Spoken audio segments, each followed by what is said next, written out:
So we made our own sleep lamp, which is a contactless smart sleep tracking device which just sits near your bed and tracks your complete sleep score accurately without having any physical contact with your body. So now the problem with current sleep tracker is that they come in the form factor of either smartwatch or smart ring, and we need to wear these devices overnight to track our sleep. Now, if I talk about myself, then I used to wear the smartwatch regularly, but the time I go to the sleep, I remove this watch and put it on charging so that it gets fully charged overnight and it's ready to be used the next day. So I was never able to track my sleep regularly, and I think majority of you people must be facing the similar issue. So we started researching about the alternative ways to track our sleep, and we landed on this really cool sensor from DFRobot's website, which says it measures breath frequency and heart rate from a distance of 1.5 meters. Which is exactly what we needed. So I immediately ordered that sensor, and within a week, we got this orange box delivered from DFRobot, and here is that sensor. Really, the sensor is so tiny. So after getting the sensor, we explored the DFRobot website and found the GitHub repository where they were having example codes, and we tried uploading the basic example code. After uploading, we placed the sensor in a way that it faces towards our chest, and later we started getting the data on serial monitor, which was showing our heart rate, body movement and other parameters. Really cool and very simple to use. And now to measure the accuracy, we compared it with the Apple Watch reading, and it was really close. So now the sensor works as expected, and now we need to create a logic to track our sleep pattern. So now to calculate the sleep score, we need to measure two parameters, heart rate and body movements. And based on the readings of those two parameters, we can decide the type of sleep. Like here on the screen, you can see how we can decide the sleep level based on those two parameters. And lastly, we can plot the graph of sleep type and duration, and based on that, we can calculate our sleep score. So that's the logic we need to add in our code, along with the beautiful web page to visualize all the things. So Shubh from our team started working on the code part of it, and after a couple of hours, he came up with the first version of the code where we can visualize our heartbeat, movement, and can also see the respective graphs. And when we tested it by sitting in front of the sensor, we were able to get the readings on the web page and also started getting the graph of those readings. So it seems to be working fine. So later, to test it whether it works while sleeping or not, we fixed the sensor on a bottle to give it some height and put it near the sofa to see if the sensor was able to detect our heartbeat or not. But unfortunately, we were not able to see any data on the web dashboard. It's because this sensor do have some kind of limitation. Like, first of all, it should be facing towards your chest, and secondly, it only detects the breathing from a distance of 1.5 meters. So here we need one feature to, let's say, calibrate the sensor and check if the placement of the sensor is perfect for recognizing the heartbeat or not. So Shubh modified the code and added a feature in which we have a calibration button that helps us to see if the sensor is able to sense our heartbeat or not. And now when we again place this sensor near the bed, we found that the sensor was actually unable to sense the heartbeat. So we adjusted the sensor's position and distance till we got the perfect readings. And now, as you can see, the sensor is able to recognize the heartbeat while sleeping as well. So here everything seems working completely fine, and now it's time to convert this into an actual project which looks good and which is easy to carry as well. And for that, let's first start with the PCB after discussing the schematic of the project.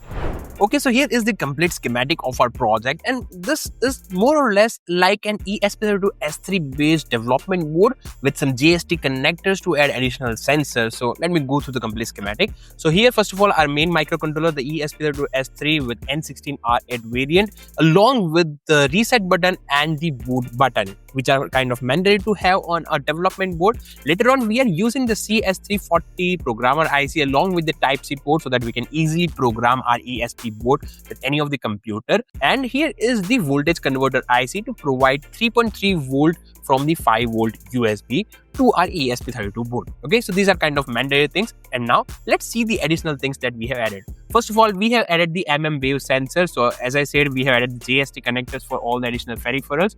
This is the basic sensor to monitor our heartbeat and to calculate the complete sleep score, you can say.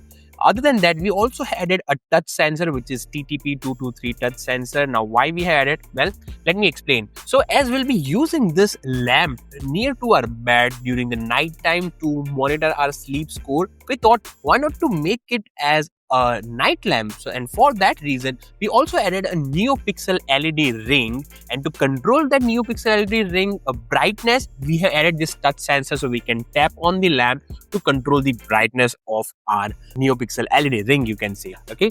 And lastly, we have added a temperature sensor just to add an extra parameter to be measured during our sleep score, you can say. So we'll be using the THT11 sensor here.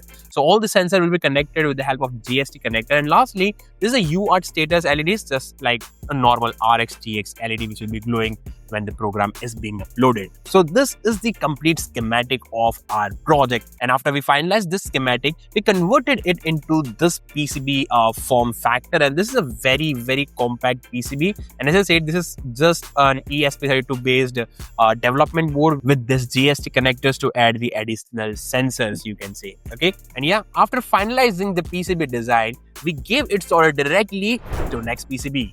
So now placing your PCB order on NextPCB website is really very simple. Like, you just need to upload the Gerber file of your PCB project. Later, select the number of PCBs and color masking. And this time, I have chosen the matte black finish here. And for this project, we also required the stencil, so I've chosen the stencil with the framework. And after finalizing your order, just pay for it. And after a week, we got this box delivered at our studio. And here inside the box, the PCBs were nicely packed with vacuum packaging. And the PCB in matte black looks really amazing. And also, it feels really good in hand. So if you got your next PCB design ready, well, do try out NextPCB this time. So after receiving the PCBs, we first applied the solder paste on it and later started placing all the surface mount components. After placing them all, we put the PCB on heat bed and let it bake for a while. Later, after all the surface mount components were soldered, we started soldering the JST connector for sensors, and after soldering them all, the final PCB board looks like this. Neat and compact. And now it's time to program this board. So Shubh from our team, after doing a couple of changes, gave me the modified code in which he added the features like showing the DHT11 sensors data on the dashboard, and also added a calendar widget using which we can see the previous sleep scores as well. And once the code was completely ready and tested, I converted it into a web flasher tool so that we can easily flash that code into our hardware without worrying about the software, library and boards package version. So let me show you how to flash the firmware. So for flashing the firmware, you need to go to this link which I'll be attaching in the description of this video, and you need to open this up into your Chrome browser. After that, just click on flash firmware button. Now make sure the hardware is already connected with your computer and just select the COM port on which the hardware is connected with. After that, just click on install sleep lamp. Click on erase device, next, and just click on install, which will erase the built-in flash memory and later flash the code of our sleep lamp project. And now in case if you want to understand this complete code and want to modify it, well, don't worry, we'll be providing the source code as well into the same GitHub repository whose link is attached in the description of this video. Okay, so now as you can see, it started flashing the firmware onto the board, and in a couple of seconds, it will be completely flashed. Let's wait for it. Okay, so the firmware is successfully flashed, and I can click on the next button. And if I click on logs and console and reset this device, I'll be able to see all the response coming from this board here on the serial monitor into the Chrome browser itself. Okay, so now the next step is let's connect all the sensors and test out if this module works as expected or not. So here I already soldered all the sensors with the GST wires and connected them all at the proper spots on PCB. And later, we started testing the mmWave sensor first, and it was properly able to recognize everything.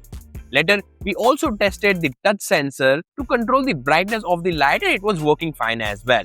So with this, we are done with the complete hardware and the coding part of the project. And now, to make it more user-friendly and portable, we decided to design a 3D printed enclosure for it. And here as you can see, we designed this 3D printed case and gave it the structure of a lamp which we can easily place near our bed. And after a couple of hours, the print was ready, and now it's time to assemble the 3D printed parts and our circuit board. So we first fixed the DHT11 sensor into place and later added the main PCB board and fixed them with the help of the screws. After that, we stick the touch sensor with the double-sided tape and finally connected all the sensors at the proper spots with the help of JST connectors.